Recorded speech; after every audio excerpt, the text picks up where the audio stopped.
U prošloj emisiji razgovarali smo s profesorom Jeffreyem Gruppom o njegovoj knjizi o korporatizmu, koja je pokazala da se radi o nečem puno kompleksnijem od pukog interesa velikih korporacija za profitom. Korporatizam se otkriva kao psihološka kategorija koja ciljano oblikuje globalnu svijest i ponašanje u skladu s korporacijskim interesima. Izazivanje ratova, neograničeni marketing korištenja antidepresiva, televizijski programi prepuni žutih, banalnih i nepotrebnih vijesti i konačno kontrola svih životno važnih resursa. Sve su to lica korporatizma zamotana u svjetlucavi celofan korporacijskih darova, pogubnijih od ergele trojanskih konja. Svijet je za korporacije samo okrugla šahovska ploča s bezbroj nevažnih pijuna. No, koji su krajni ciljevi korporatizma? Što kriju njegovi nevidljivi dijelovi? Koliko je daleko spreman ići? I koliko je daleko uopće stigao? Previše pitanja koja još moramo postaviti Jeffreyu Gruppu, autoru knjige Korporatizam. Odgovori stižu ovdje, na Rubu Znanosti.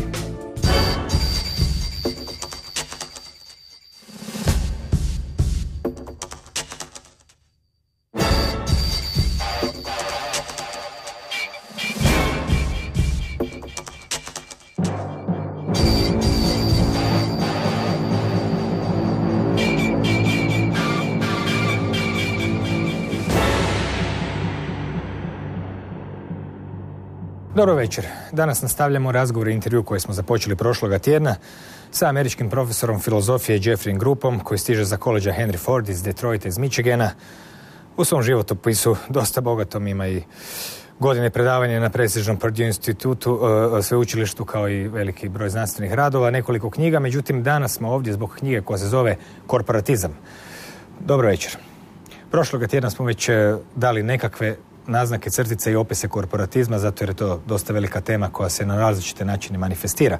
No, ponovimo za one koji su se tek sada uključili, što to jest korporatizam i u kojem smislu ga doživljavate, ne samo kao sredstvo stjecanja novca, kapitala ili sprega vlasti i korporacija, već kao jedan psihološki sustav koji zapravo porobljuje ljude. Kako biste predstavili korporatizam, kako ga vi vidite?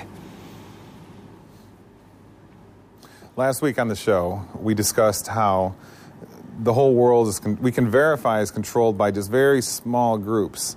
They control behavior and thought and so forth. Now, to understand corporatism, you have to understand that how all our resources we use and that we need to survive in life are controlled just by a few people. That's one point. And then on the other hand, the world is a huge disaster. There's poverty, disease, war, and so forth everywhere. So corporatism isn't just about small groups of very powerful, monopolistic, wealthy people, wealthy industry leaders controlling our resources. That's part of it. But the other part is they do so in a way that makes the world an absolutely miserable place to be. And why do I say that? Because you can see that with your eyes. The continent of Africa has riots and wars all over it. America has impoverished people all over, and those who aren't have to work so much that the family structure is destroyed in America. Corporatism is, yes, it's a force out there where the government, military, and the industries become united, form one force. But more than that, what corporatism really is how that makes your feelings, how your feelings respond, how your life is structured in response to that, how your life resembles a slave where you can't make choices. You can't choose what time you get up in the morning. It's chosen for you by what job you have. Some corporation will choose it for you.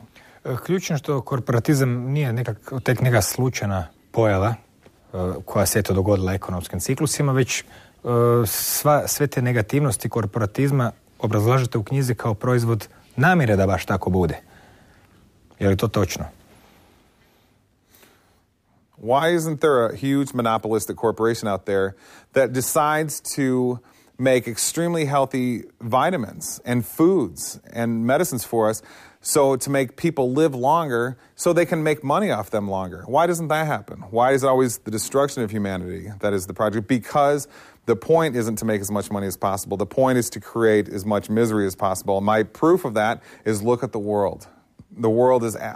Most people live their lives not having the feelings they want within them. Most people live their lives having to do jobs that they don't like, which give them all these, depression and so forth that we talked about in the last show. Now, a lot of people will say, well, Jeff, that's just how things have to be. People have to work. I'm not rejecting that. The point is if you go study a primitive culture, they don't have poverty.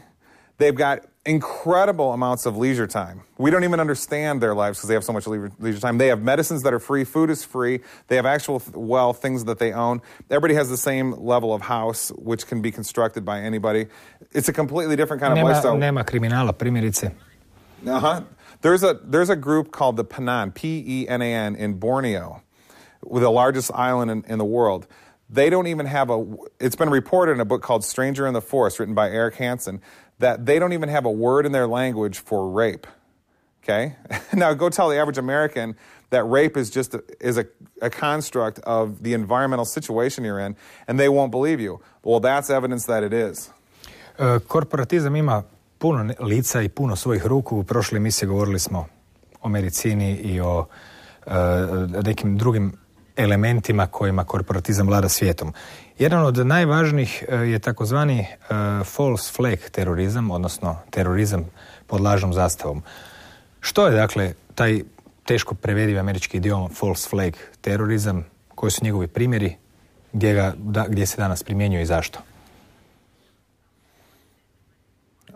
False flag terrorism is a scenario where you are told by the powers that control information that some entity of some sort is a threat, but it really isn't. There's a different threat, which they don't tell you about.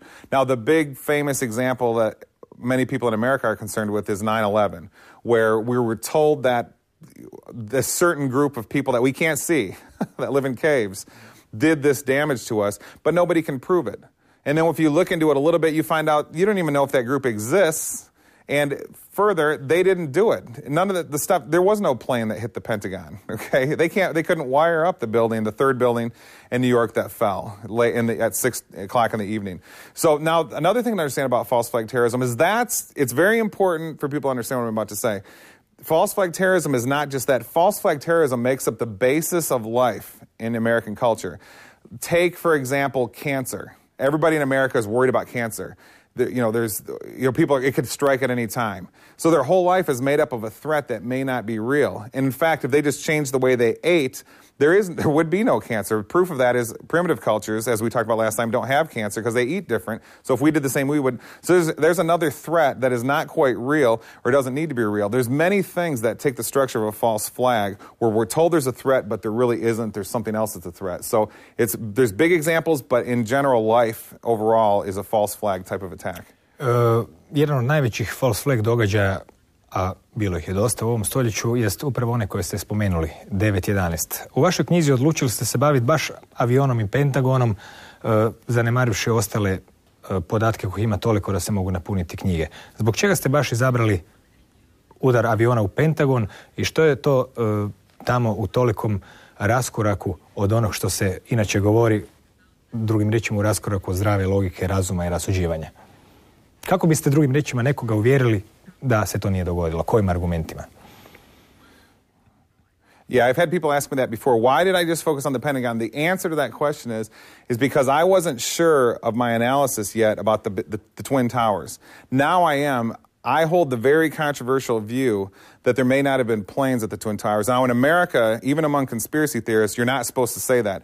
But the problem is on NBC, one of the main media broadcast networks in America, when they show the second tower falling and the explosion happening, there was no plane. Right there in the media footage, there's no plane. So I noticed this back when I was writing Corporatism, and I didn't want to get into that issue because I wasn't sure. A lot of people were talking about how can the plane hit and can there be planes that don't have pilots, and I didn't want to get into that big mess. It seemed like kind of a trick. We're supposed to argue about all these crazy issues. I wanted to go to the simple issue, the Pentagon, okay? How could it be, it's important to understand about the Pentagon, there was an explosion there. And then 20 minutes later, the roof, part of the roof collapsed. Okay, now it's important to understand, before the roof collapsed, the windows weren't even broken. Now, how can a plane going 500 miles an hour that weighs 60 tons with two huge 10-ton engines smash into that wall, not even break a window, not even make any kind of hole in the wall, and have no parts anywhere? Answer, there was no plane. Okay. Kakva su službena objašnjenja gdje je avion nestao? Zašto nisu stakla popucana ili jesu? Da čujemo ponešto od toga. Možda ima istinu u tome. It's very funny, this story. First of all, they don't typically show. There's sometimes you'll see the before the collapse. Most pictures are after the collapse, and then people will say, "Of course, there was windows broken. It was." But if you say, "Well, what about before the collapse?" They try not to discuss that in the mass media. But they sometimes will show a picture will slip out in the mass media. Now, it's very funny their explanation of what happened at the Pentagon. They say that the reason that no plane parts were found is because the plane melted. Okay, now this is very humorous because if steel of that much steel is going to evaporate away, it has to become half the temperature of the surface of the sun.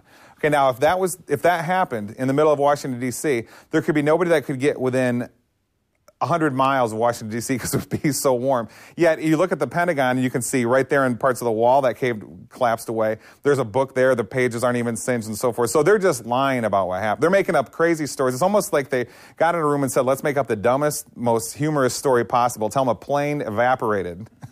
And we'll tell the people that. Komentirali ste I veličinu rupe u zidu. Oh, yeah. It appears the pre-collapse Pentagon, some people say that they can see a little 10-foot hole, which kind of looks like a missile hole. Looks a lot like a Scud missile hole. Now, I didn't comment a whole lot on that in Corporatism because it's a little bit tough to see exactly what is there. But it does kind of look like there's a hole before the roof collapse. So that evidence with the collapse would have been removed. Interesting. Značilo bi da je cijeli avion proletio kroz tu rupu, ako sam dobro shvatio. Well, they try to say that, this is good, they try to say that the wings folded up. Okay, now ask yourself, if the two jet engines make up the bulk of the plane, okay, the fuselage is just a lightweight, light metal hollow core. It has to be light so the plane can be up in the air. Okay, so if the wings folded up, that means that the two jet engines stopped, reverse direction, moved inward for some unknown reason. What force would cause that? And then proceeded to instantly go 500 miles an hour again into the building. Then they melted and evaporated. This is the epitome of non-logic, of insanity. And it's very funny, really, when you think about it. Ponekad u knjizi citirate I Davida Icka, koji je upravo radi ovakvih situacija, ovakvih objašnjenja u nekoliko puta komentirao jednom rečenicu koja je glasila: ljudi, oni nam se smiju. Po prilici bi se tako moglo opisati slično objašnjenja. Evo, kad smo već spomenuli Davida Icka, danas je jako popularno lijepiti etiketu teorija urote na nešto. Mislite li da je vaša knjiga Korporatizam, koja je pisana na jedan logičan I znanstven način sa argumentima I čak pomalo nalik udžbeniku, da spada u takozvane teorije urota I što uopće teorije urota jesu? Govorili one istinu ili ne govore? Je li ovo što vi radite teorija urote? Zbog čega uopće taj pojam postoji? Kakav je vaš stav o tome? Okay. Yeah, the book I tried to make where everything in the book relies on something you can see. Okay? Or as close as possible you can get to that. No theories in the book. So everything I write about, somebody can see happening in the world. So they can see it with it's provable to their experience. Now, as far as conspiracy, if you want to understand the world, you have to understand it according to conspiracy. What does that mean? There's a secret, very dark, destructive, and evil group behind everything.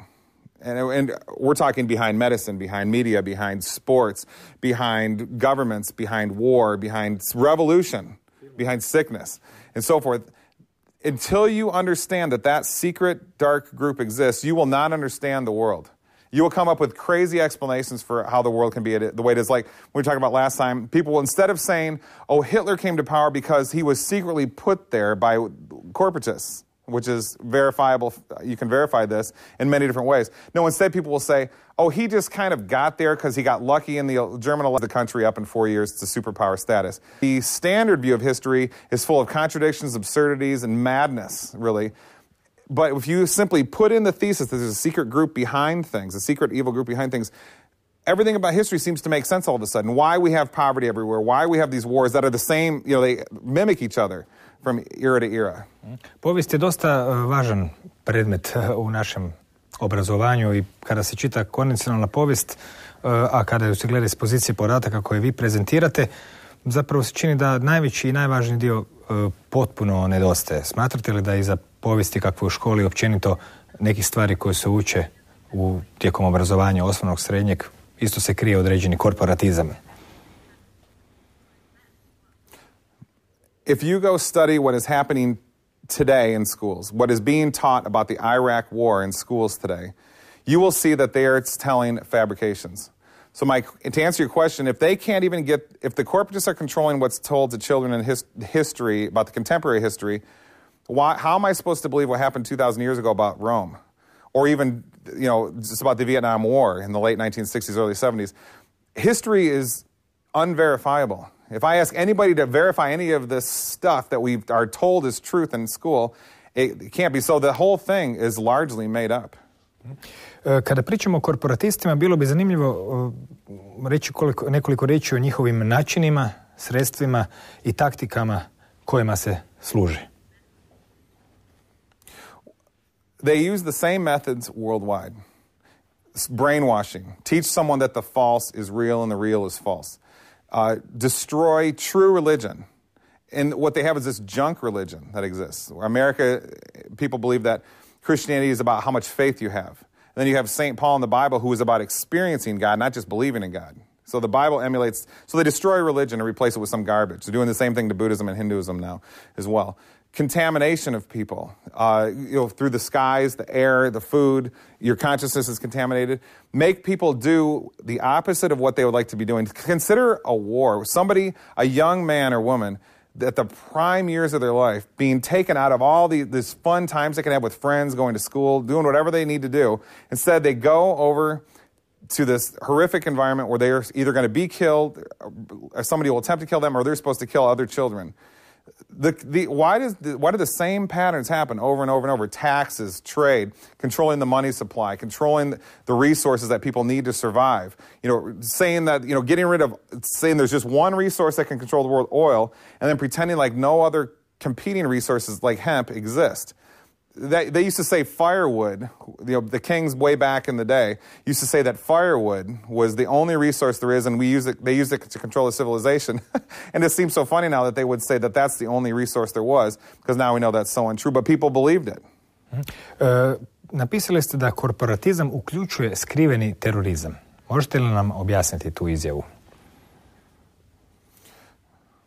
Yeah, when you see somebody like President Obama on television, there's a huge group behind him that is responsible for mass death, war, killing children in Pakistan, and so forth. Now, if North Korea does that, on American news, they'll say he's a terrorist. But if American government instigates that happening, they'll say it's patriotic. So what they're saying is terrorism for other people is patriotic for them. So actually, what is terrorism is what they're doing. Koja bi bila uloga think tankova i lobista u korporatizmu? Naime, jednakom logikom kao i o svim drugim temama pisali ste o pitanju radili kongresmeni ili predstavnici vlada za ljude ili ne, i rekli ste da se ljudi trebaju samo zapitati od njihovog radnog vremena koliko vremena potroše na brigu za pitanja društva, a koliko zapravo na razgovore sa različitim lobistima, i da će se odgovor sam nametnuti. Znači, lobisti i think tankovi su tu prisutni praktički cijelo vrijeme. Koja je zapravo njihova uloga? Oni se često puta čine kao nekakve skupine mislilaca koje eto nešto predlažu, ali čini se da su važniji od toga. A little while ago, we mentioned how the most important thing to understand is there is this secret group behind things, and if you understand they exist, you can make sense out of the world finally. Now, how do we know that they exist? What is a lobbyist? A lobbyist is an ultra-wealthy organization who's given money from corporatists, and they give it, in America, they give it to politicians to pass certain types of policy and so forth. Well, what is the point? Who controls things if that's going on? People know lobbyists are all over the place. It's almost funny that they don't understand that their votes mean nothing.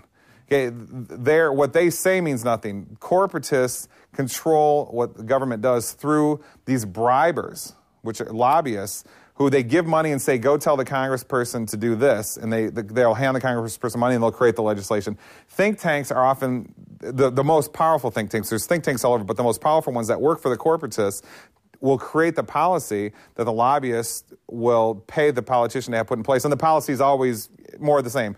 Let's ban homeschooling and make sure all the children go to school more than they already do, away from their families. Let's have more war. Let's make the organic food industry not pure food anymore. Let's fill it with chemicals and say it's perfectly pure and organic. Najkontroverznija strana korporatizma jest ona koja se tiče kontaminacije čovječanstva, koju ste predstavili u jednom od poglavlja. Ljudima je doista teško povjerovati da netko namjerno truje čovječanstvo, mada svakodnevno u hrani ima raznih sastojaka od natrija, glutamanata, aspartama, GMO i slično, međutim sve se to smatra nekakvom žrtvom tehnološkog napretka, trkom za profitom, pa su to slučajne posljedice. No, pod kemijskim trovanjem čovječanstva namjernim spominjate 3 stvari. Cijepiva, chemtrailove i morgelone. Pa nešto od toga je više poznato, nešto manje. Krenemo po redu. Na temelju čega smatrate da je zaista posredi da se zaista događa namjerno trovanje čovječanstva i s kojim ciljem?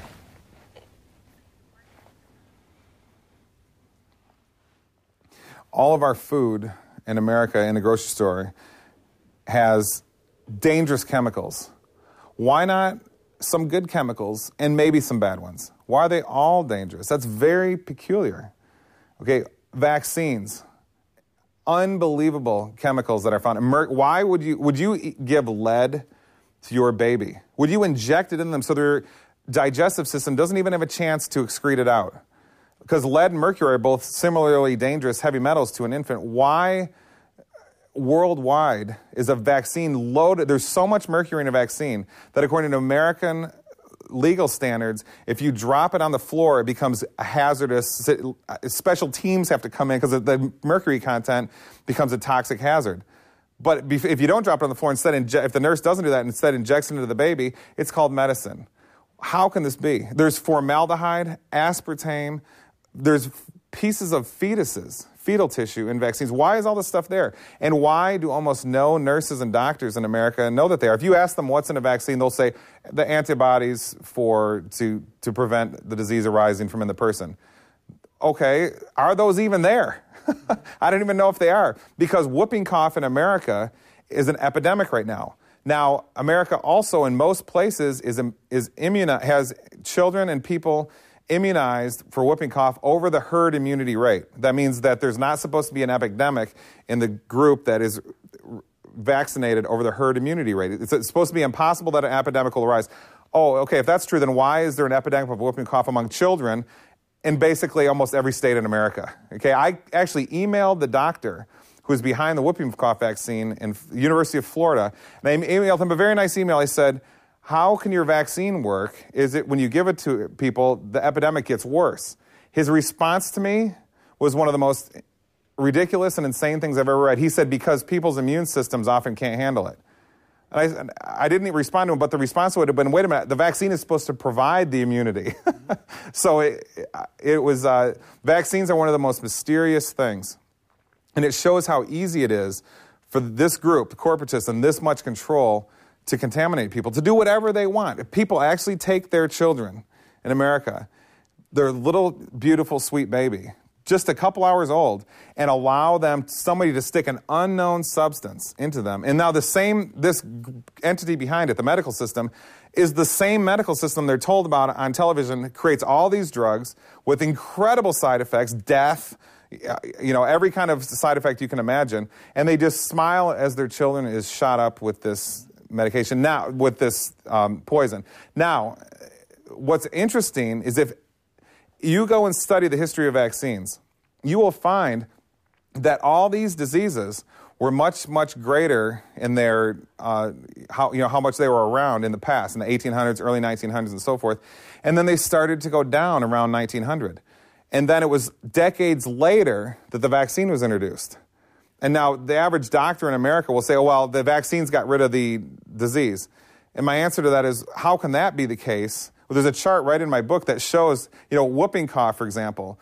The disease was going down, and then in the 1950s, the vaccine was introduced. And then after it was introduced, it went up again before it kept going down. Scarlet fever, there's never been a vaccine for it. It was prevalent in the way the other diseases were, started to go down exactly the same way, and like the other ones today is almost zero.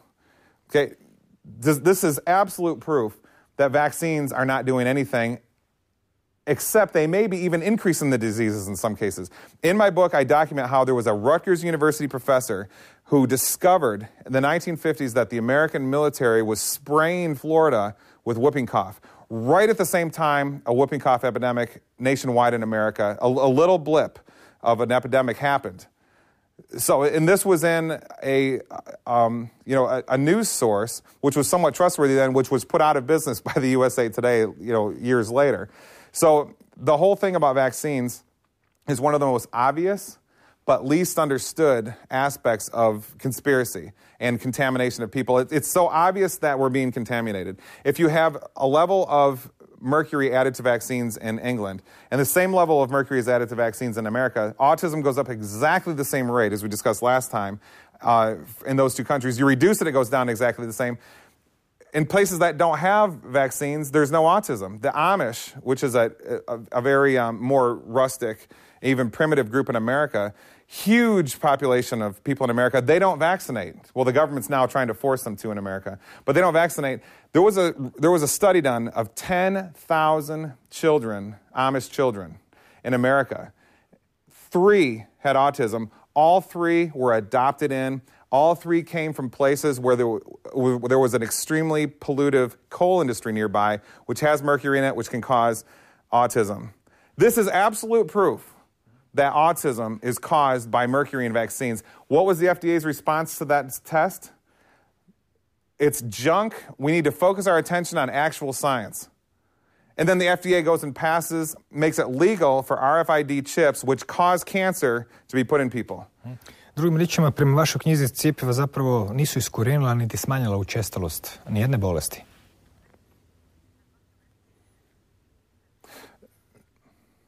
No, they haven't. If you ask someone, just go ask someone what diseases have been eradicated by vaccines, almost everybody will say smallpox or polio. Now, and you'll ask them, how do you know that? And they'll say, oh, somebody told me. I heard it on TV or something. But if you actually go and look in books on the history of these, it becomes quite apparent that polio, as I said last time, was never eradicated. It was never that big of an issue, okay? It was on its way out, as the other diseases were. So at the time, it was not a very big issue. And instead, people changed the definition of it, which made it look like there was less polio. Now, smallpox, what appeared to eradicate that was people were kept in isolation from each other. It's called ring vaccination. And that's a great way to get rid of a disease. Međutim, to nije toliko tajni podatak. U svojoj knjizi ste prenijeli grafikon koji to zorno pokazuje. Taj grafikon je zapravo dostupan, međutim, na neki način nije poznat. The information from that graph is from the World Health Organization. This information is known, there is no secret. People just aren't looking for it. They trust the medical system. Okay? There's diseases everywhere, but they somehow think that the medical system is successful, so they just trust the vaccines. Spominjete brojke koje su zapravo užasne, da jedno dijete od 160,000 danas ima autizam. Također koriste izraz nacifikacija medicine. Što pod time mislite? Yeah, this is an amazing topic. If you study the American medical systems that they use, the procedures, their habits, and so forth, you find that they are actually indistinguishable from what we're told the Nazi concentration camp was like. For example, there's no curing of anything. Okay? And then the Nazis didn't have any cures for anything. They created problems. Well, that's what American medicine does as well. If you have cancer, I radiate you, and the cancer gets worse. My next-door neighbor had prostate cancer for 4 years. The doctors gave him 6 weeks to live. His wife said, we're not doing any medical treatments. What we're going to do is we're going to use supplements and vitamins and good nutrition. He had no rise in his prostate cancer level in 4 years after being given just a few weeks to live. And then out of foolishness, he stopped that program and ate a lot of meat all of a sudden, and he had just a small uptick in his prostate cancer level, and his wife panicked, gave him radiation treatment. 3 weeks later, he was dead after living perfectly for 4 years. Tu također treba spomenuti i flor, koji je zapravo danas vrlo prisutan i u vodi, koliko sam shvatio, u Americi. Međutim, kakva je to tvar i čemu ona služi?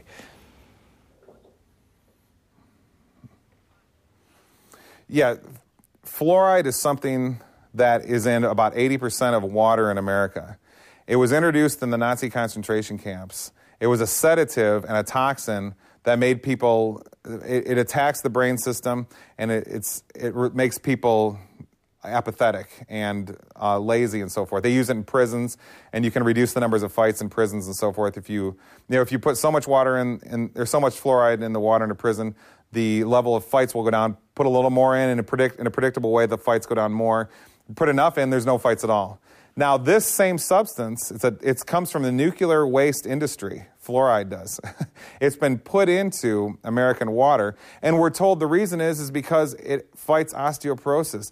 It helps children with their tooth decay. So my question is, how come America has one of the highest rates of osteoporosis in the world if fluoride gives us strong bones and healthy teeth? Why do children have an epidemic of tooth decay in America if fluoride helps their teeth? And what we're told is, sometimes people will say, the bottled water is what's responsible for the tooth decay. But half the bottled water has fluoride in it as well. So it's a very confusing issue, but it's clear that this is a poisonous substance which comes from nuclear waste, nuclear arms industry, which people ingest. Dakle, još uvijek govorimo o korporatizmu, malo smo se više zadržali na tom jednom području namjernog trovanja stanovništva, kako ste ga opisali u knjizi. Osim cjepiva istaknuli ste chemtrailove. To je jedna pojava koja je s jedne strane najtajanstvenija, mada je u isto vrijeme najvidljivija. Eto, ja osobno imam pun fotoaparat chemtrailova, zato jer kad god je vedro, s lakoćom ih se snima iznad Zagreba, iznad Samobora, iznad Pule, iznad Rijeke, iznad Osijeka. Jednostavno, oni su stalno prisutni. Međutim, ipak za one kojima je to možda još strani pojam ili koji nisu dovoljno često gledali prema nebu, možda ste vi dobra osoba da objasnite što su to chemtrailovi. Za početak, kako se razlikuju od klasičnih tragova aviona i kakve su teorije vezane uz njih? Okay, so this is one of the most mysterious issues of all. And a lot of people that study conspiracy theory in America need to be a little more careful on their details because it's hard to find out exactly what's going on. It used to be denied by universities, government, and so forth, that there was any spraying of any kind going on. Now, in recent years, they're starting to say, okay, we do spray, we do it to monitor the weather and various things. And I remember I said earlier that there was spraying of whooping cough admitted by the United States Army in the 1950s. So the spraying has been going on. Now, we can see this with our eyes happening.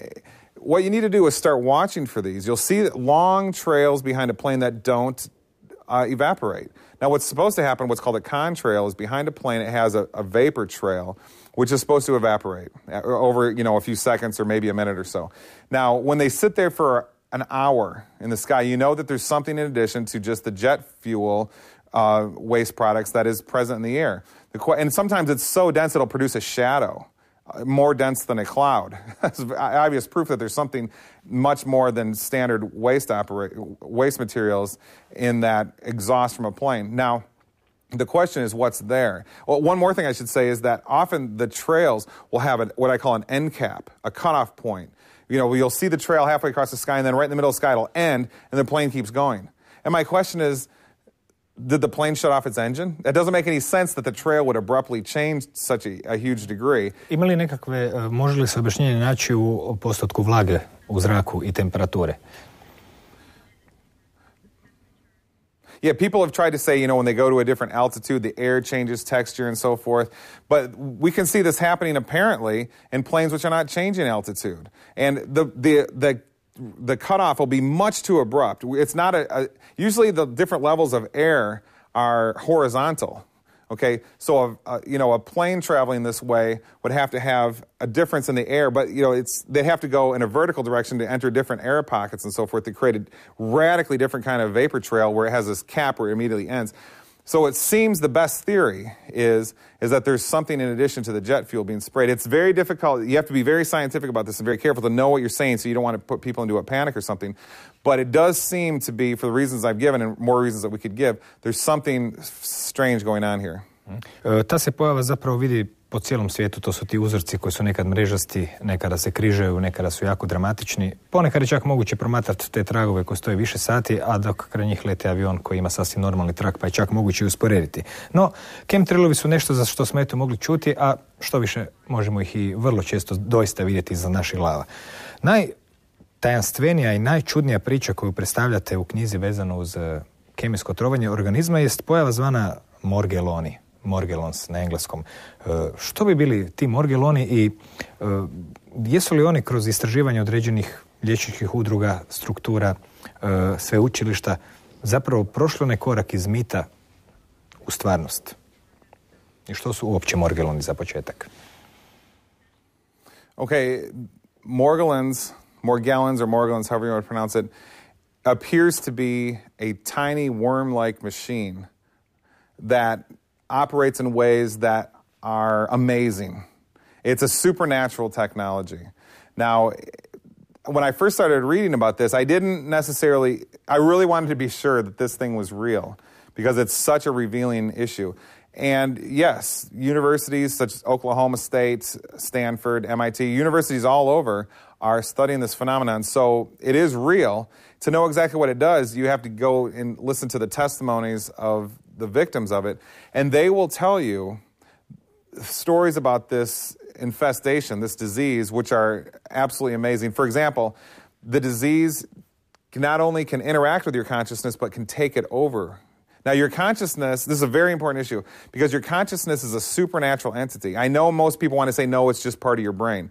Well, if that was true, then why can't you show me, get a brain encephalogram and show me where it is in your brain? And most people will say, oh, it's where these neurons are firing. And I'll say, no, that's not consciousness, that's neurons. Show me where love is. Show me where a thought is in there. You can't do it. Our best evidence appears to be the case that consciousness is supernatural and beyond matter and somehow different from the brain. It's just coupled with your brain in some way. Now, how can there be a technology that interacts with a supernatural entity? The only answer I think that we can come to for that is if the technology was created by a very advanced source. That's why, some people like David Icke have said there's almost a supernatural, evil, dark group at the top of that, the top of all the corporatist structures in the world. Well, this is almost evidence for that because we see a supernatural technology popping up, which we have absolutely no explanation for. Možete li nam opisati morgelone? Što je to? Kako izgleda? Vidjeli se pod mikroskopom? Kakvi su simptomi? Što radi ljudima? Kako da se to uopće pred očima? They look like a wad of thread. And what they do to people is torture people, okay? There's a big theme in corporatism is technologies are created to torture. War is a form of torture. Schooling can be a form of torture. When you take somebody out of their natural environment and give them pain, that's roughly the definition of torture. So that's what Morgellons does. And it will replace parts of your body. Your parts of your bone in your knee will be replaced in their proper positioning by this other material. Your hair will be replaced by it. So it operates, it's like it has a hive behavior where the little fibers, the little threads move on their own. They've got self-motion, which was Aristotle's definition for what is life. They operate together. They know when your consciousness is feeling a certain way. If you're going to try to pick some of them out, okay, they'll know before you start. When you're thinking about it, the fibers will start attacking you over here, give you a sensation of burning or a sensation, some kind of pain here or a pain down here. So, and then when you decide to change your mind and not pick some of the fibers out, it goes away. This is one of the most unbelievable topics, virtually ignored by mass media in America. But this really kind of shows what our world is about because this is so advanced. It kind of shows who and what is behind things, what they're doing. They're just having fun with their torture victims. Je li riječ o nekoj vrsti nanotehnologije i kako izgleda pod mikroskopom? Some people have tried to present evidence that it is possibly a nanotechnology robot. That it's possible that we'll find out it is just some ultra-advanced type of human technology. That could happen. At the moment, I'm not going that direction because when you look at it under a microscope, it doesn't have proper moving parts in the way a normal machine does. It appears to be operating on some other kind of force. When we think of a machine, the car has different parts. The parts interact with each other to make the car go. It's not a machine in that sense of the word at all. So it's a completely different kind of technology than our machine world and our nut and bolt technologies we humans today are used to.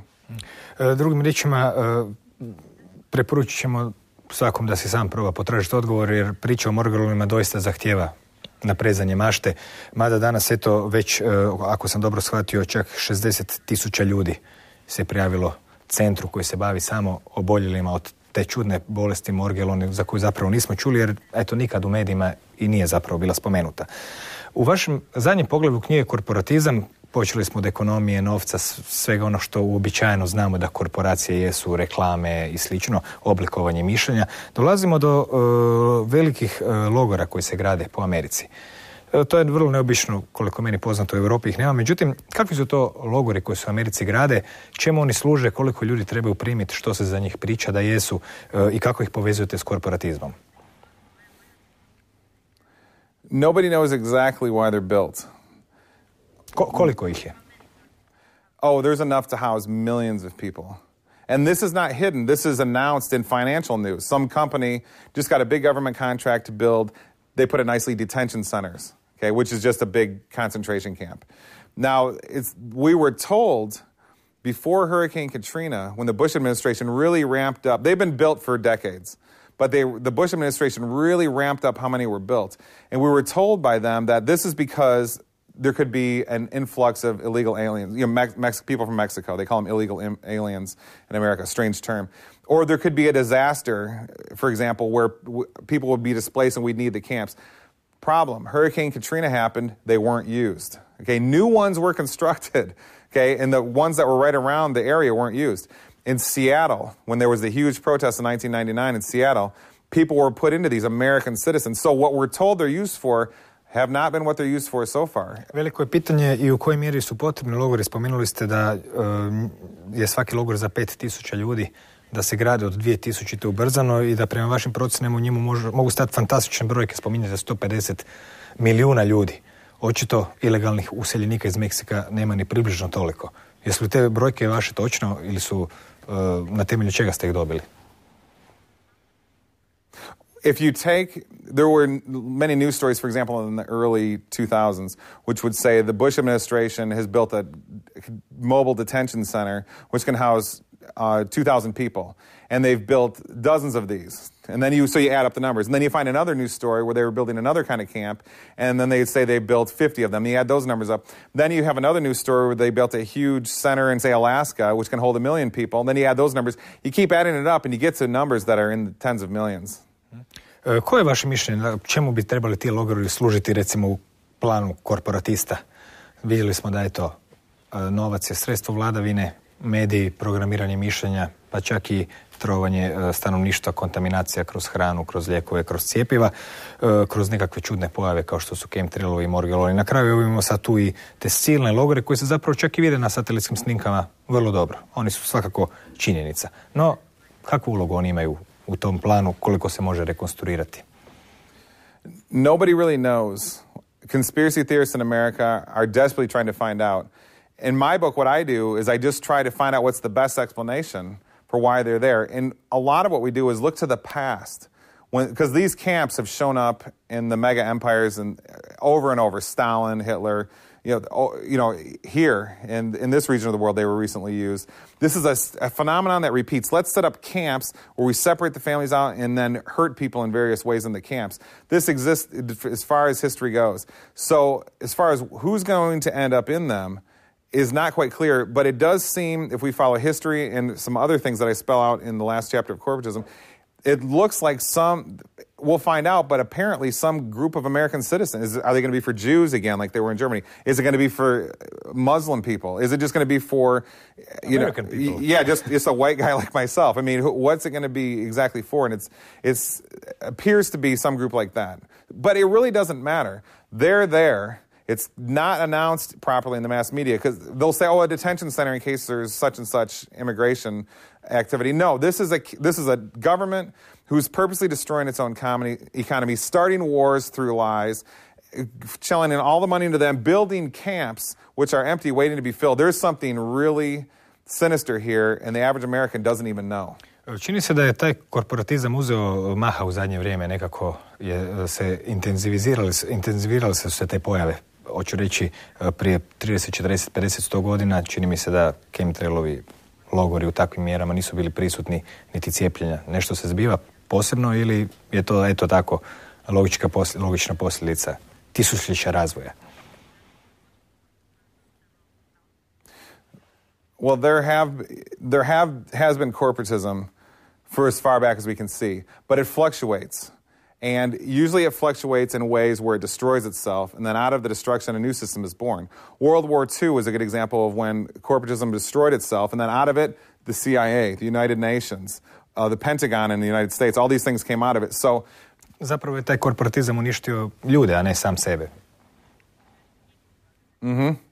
Yeah, its primary goal, such as World War II again, is let's see how much of a war theater we can have. I mean, how can you get all these people in there fighting against each other? When I look back at World War II footage, I have to think something possessed these people. They were out of their minds to do this, and they hardly even had reasons. The reasons they were given are fabricated.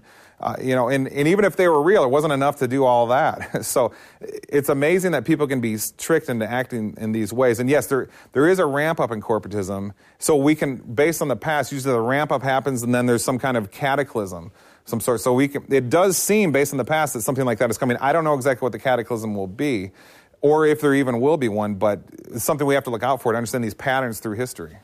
U knjizi se ne bavite rješenjima kako se izvući iz korporatizma kojem smo zapravo svi izloženi i kroz reklame, i kroz televizije, i kroz dućane, i kroz zapravo skoro svaki aspekt života u toliko mjeri da ne primjećujemo korporatizam nalik ribi koja ne primjećuje vodu u kojoj pliva. No, vidim da na majici imate Indijanca, dobro, iz Amerike ste pa kauboji i Indijanci su uobičajena pojava tamo. No, ti Indijanci zapravo imaju neke veze s onim kako bi ljudi mogli se oduprijeti korporatizmu. Na koji način? I da li to nužno uključuje netehnološki svijet?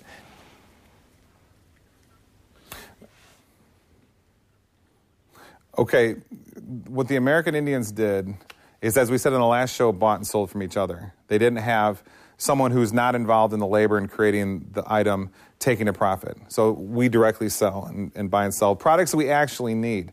When this happens, an incredible thing happens to people. They have amazing amounts of leisure time. There's a myth that, the life of the primitives is so hard, and the glorious life is civilization. All you need to do is go study primitives and civilization. You'll see the people working hard and doing what they don't want to do is the civilized group. Primitives, as Henry David Thoreau wrote in his book Walden, they've got all kinds of leisure time. Their families are often very strong. They often have radically reduced crime, as we were saying earlier. So that has to be the answer. I mean, we can't fight the corporatists. They will just blow us out with a neutron bomb or something. They've got more weaponry than even Americans. There's so many gun owners. They still have so much more weaponry. The only thing you can do is find ways to exclude them from having any power. And the only way to do that is ignore their money, ignore their existence, and focus on each other. And that's exactly what the Native Americans did. That's why they were their lifestyle was obliterated. And no, it doesn't have to. A lot of people say, "Oh, I don't want to go live like American Indians because I don't want to live in a hogan and have to grow my own food." It doesn't have to do with technology. The American Indians had enormous technology. They could create weather. They knew if they started a huge fire in this part of a field, that the next day there would be a huge rainstorm because the smoke creates big rainstorms. So that's high technology. It's weather control technology. So it doesn't have to do with technology. It has to do with who's buying and selling from each other. Now, there's a type of corporatism in the book that I call anarchistic corporatism, where people in factories have actually thrown out the CEO, the board, the leaders, and they with force, they said, we're going to control the corporation by ourselves, and it worked. And it's found that we don't need the CEO. They just take all the money. They kept all the money for themselves. The factory ran much better. Products were better, and everybody made all kinds of money. Opisali se zapravo da je prava priroda čovjeka da radi malo, da bude puno s obitelji, da raspravlja o filozofiji živa u prirodi. To je potpuno suprotno današnjem korporativnom stilu života. Ali eto, nekako sam to zapamtio, čini mi se da nije toliko neizvedivo.